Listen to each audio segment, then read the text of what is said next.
Is your gut leaky and what to do about it?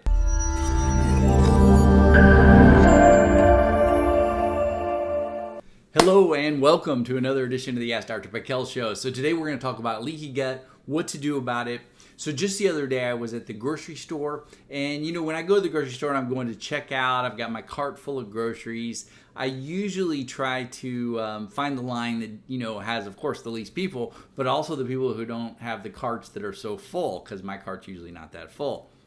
And so really there was no options. I pulled up behind these two ladies, and their carts were pretty full, both of them. And as I was standing there, I couldn't help but hear them talking, because they were actually talking pretty loud and not in a mean way. They were actually pretty excited. They were talking to each other about how they were reacting to certain foods. One of them was telling when she eats this or that, it would make her bloated or give her gas or a headache. They were talking about their bowel habits pretty loudly and unexpectedly, but they were excited about it. And they were going back and forth with different things, different foods. And one of the women said, hey, really, this is what I do. She was kind of pointing to her cart and, saying, hey, I eat this and this. And then she even went into, hey, I take these supplements and I do this. And I was actually impressed that there was no medications on her list. The supplements sounded pretty good.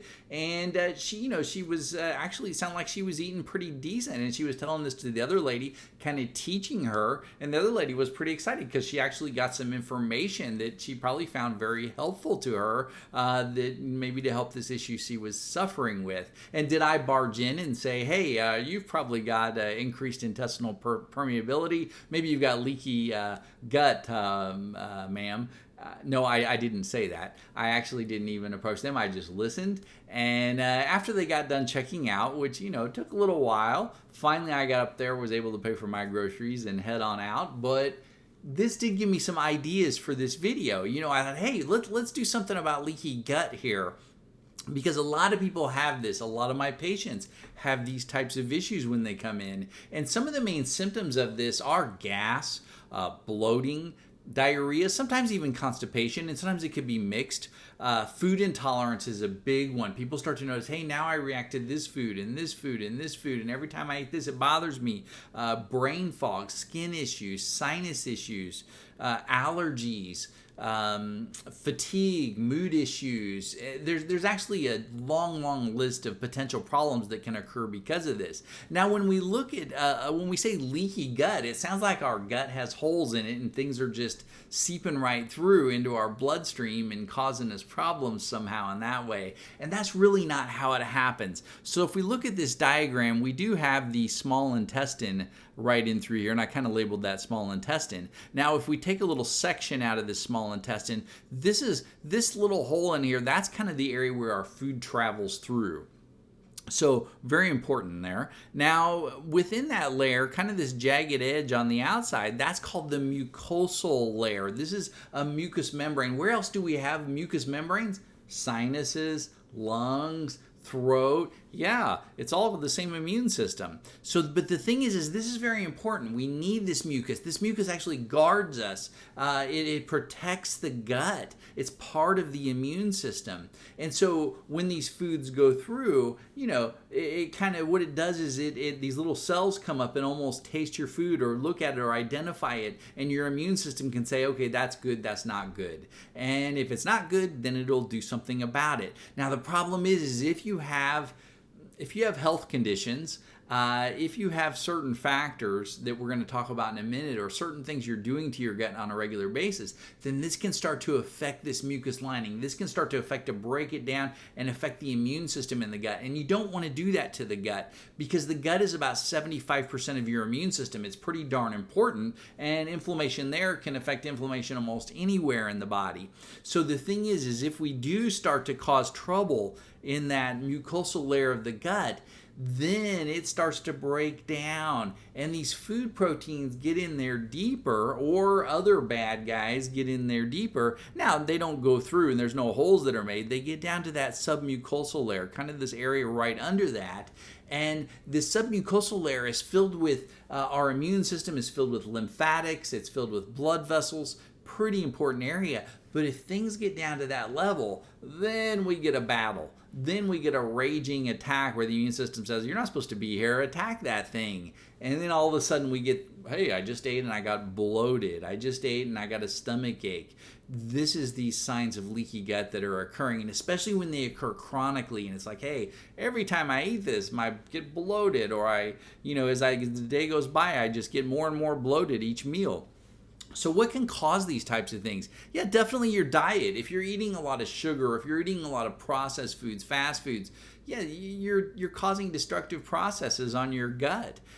Certain medications will do this, such as antibiotics, steroids especially, many others too. And then chemicals. Actually, chemicals come in through a lot of these processed foods. We get herbicides, we get pesticides from many foods, we get plastics or PCBs. So there's actually so many chemicals that go through our gut on a regular basis. It's amazing how well our gut can do through all that and deal with that properly if it's working properly. And infections is a big one. A lot of people have infections and don't even know it, but these infections, whether they be bacterial, parasite, fungal, viral, these things will continue to drive inflammation in your gut. And stress plays a giant part. What does stress do? Lowers your immune system. And I'm not just talking about emotional stress, but also physical stress, chemical stress. Any of these stressors lower your immune system and open the door to bad guys, increase inflammation. Neurological issues. So if you've ever had a concussion or a blow to the head or hit your head on something, any of those things, or if you have a neurological condition, any central nervous system issue, the brain and the gut are totally connected. And actually these brain problems, like if you've had a concussion, that can cause gut problems and it'll cause them to persist.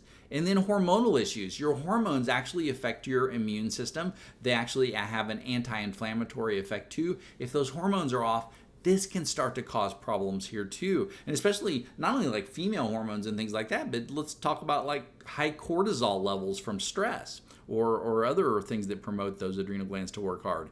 And then metabolic issues. So this would be more like if you have diabetes, if you have an autoimmune condition, you've just really increased your possibility of having leaky gut or intestinal issues. Extremely common. I mean, I'd say probably over 90% of people who have autoimmune issues are going to have a gut issue.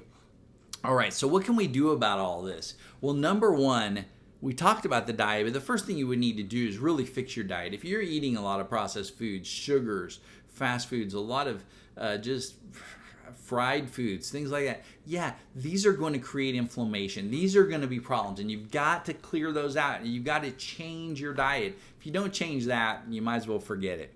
The next thing you can do is some fasting. You can take some pressure off your gut. Give it a break. So do either some straight fasting, just like water fasting, or do some intermittent fasting. This will give your gut a break.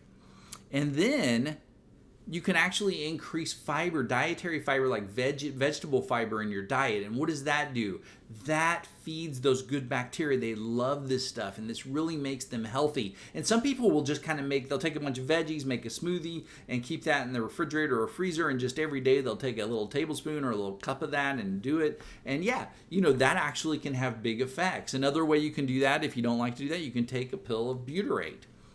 And then L-glutamine, aloe vera, slippery elm, marshmallow root. Usually you can get these in formulations, but those are all great for the gut and for healing and repair. And then if you're having gut issues, your digestive enzymes probably are not working very well. You may not even be producing enough of the good acid in your stomach, so you may need to support that.